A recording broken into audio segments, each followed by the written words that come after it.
My beloved wife has been doing some strange things lately. Hiding her cell phone, often disappearing without returning my calls. And I started to think something was wrong. So I decided to check it out. After learning of my wife Jane's infidelity with her coworker Henry, I arranged a secret double date with Henry's wife, Sarah, in order to mete out harsh justice. Our decade-long marriage fell apart when I stumbled across a treacherous Facebook Messenger message. My wife was texting Henry passionately, writing how she wanted to have kinky sex with him in the wild. That my husband, that is me, is boring and not satisfied in bed as a man. Although I always wanted her and always pestered and looking for reasons to play different erotic games. Rather than lose my temper and lash out at her, I planned a calculated response to channel my anger into a useful direction and teach her a lesson about the consequences of my wife's actions. My brother, a veteran of such betrayals, always regretted not taking decisive action, and I didn't want to repeat his mistakes. My plan of retaliation matured when I realized that involving Sarah would have maximum effect. After approaching her and telling her about our spouse's infidelity, Sarah unexpectedly suggested that we join forces to get revenge.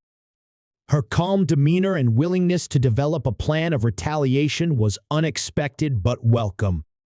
We decided to confront our cheating partners during one of their secret meetings at an upscale bar.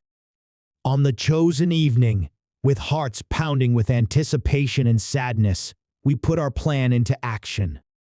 Jane left for her supposed bachelorette party and I, along with Sarah, began preparing for the evening spot. Arriving at the bar, Sarah and I demonstrated our date in such a way that Jane and Henry would notice us. Their faces reflected the shock of what they were seeing. At Sarah's request, I kissed her passionately, which further shocked our unfaithful spouses and caused terrible, painful emotions in them. Eventually, Henry came over to us, flustered and trying to make sense of the situation. I feigned nonchalance, greeting him as if nothing had happened, while Sarah persistently reminded him of his mean personality. As a result of our act, Henry was rendered speechless, and Jane, overcome with emotion, ran out of the bar in tears. Sarah and I celebrated our victory by patting each other on the shoulder. We stayed at the bar, exchanging impressions and recognizing our amazing camaraderie. As the evening drew to a close, we parted ways, promising to support each other through the upcoming difficulties of divorce and recovery. In the weeks that followed, our marriages disintegrated beyond recognition. Despite remorse, neither Jane nor Henry could fix what had been broken. Sarah and I leaned on each other throughout the tumultuous journey of the breakup.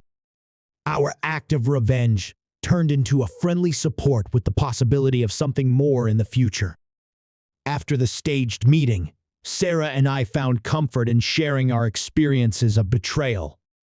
We became confidants as we coped with the emotional distress and practical issues surrounding the dissolution of the marriage. The support we gave each other was invaluable, a beacon of understanding in a storm of heartache. When the dust settled and our divorces were finalized, Sarah and I continued to see each other, and our bond grew stronger over time. We weren't a couple, but we were more than friends. We were two people who had been through the storm and found companionship on the other side. Our story of revenge was widely publicized. It was a cautionary tale of loyalty and unexpected twists of fate. Some criticized our methods, others applauded our courage. But in the end, what mattered most was our healing.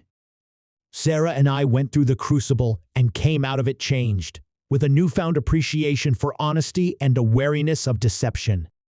Time passed and life went on. Jane and Henry tried to make peace with their actions by apologizing and making excuses, but the scars they left were too deep to be erased by words alone. Perhaps they, too, had learned a lesson about the consequences of their choices. As for Sarah and I, we eventually returned to the world of relationships, albeit with more caution.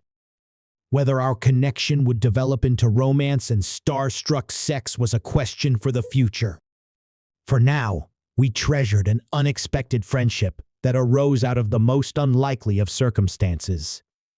And so our story ends, not with a dramatic finale, but with the tender promise of new beginnings. This experience taught us that sometimes the best revenge is to live well and find happiness in yourself and with those who truly value your heart. Don't forget to subscribe to the newsletter and hit the notification bell to stay up to date with new stories about the tangled tapestry of life.